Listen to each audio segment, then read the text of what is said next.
Joshua தான் உடம்பு எப்படியாவது மீட்டு எடுக்கணும்னு நினைக்கிறான். ஆனால் அதுக்கான வழி தெரியாமல் யோசிச்சுட்டு இருக்கும்போது தான் குருவான பிரதோஷமன் ஞாபகத்துக்கு வராது.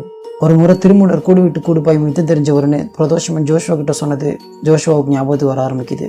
உடனே ஜோஷுவா பிரதோஷமனோட பாடசாலைக்கு போகிறான். அவரை பார்த்ததும் ஜோஷுவாட்ட பேச முயற்சிக்கிறான். ஆனால் ஜோஷுவாவால் அவரை தொடர்பு கொள்ளவே முடியலை. என்ன செய்யறதுன்னு தெரியாமல் ஜோஷுவா அந்த இடத்த விட்டு வெளியில் வந்து ஒரு மரத்துக்கு கீழே நிற்கிறான். அப்போ அந்த மரத்தில் தேங்கி இருந்த மலைத்துளிகள் அவன் பக்கத்தில் விழ ஆரம்பிக்கும்.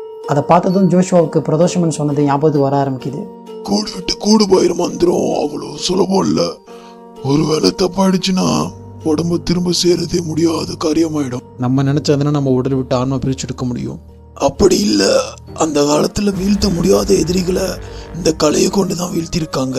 ஒருவேளை பிறரால நம்ம உயிர் பிரிச்செடுக்கப்பட்டுச்சுன்னா உயிரும் உடலும் சேர்ந்திருக்க ஒருத்தரோட உதவி நமக்கு வேணும். அவருக்கு நம்ம நீரை கொண்டோ நெருப்பு கொண்டோ நம்ம சொல்ல நினைக்கிறத தெரிவிக்கலாம். உடனே ஜோஷுவா மறுபடியும் அந்த பாடசாலைக்குள்ளே போகிறான். பிரதோஷமன் செடிகளுக்கு தண்ணி ஊற்றிட்டு இருக்கிறத பார்க்குறான். அந்த நீரை பயன்படுத்தி ஜோஷுவா தன் நிலையை சொல்ல ஆரம்பிக்கிறான். இதை கண்டதும் பிரதோஷமன் அதிர்ச்சி அடைகிறாரு.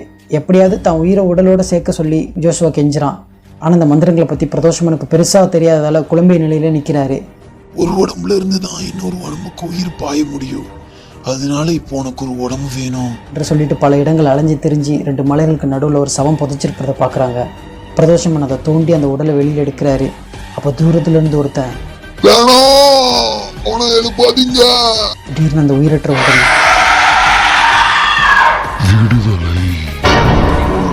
கதை சொல்லவா?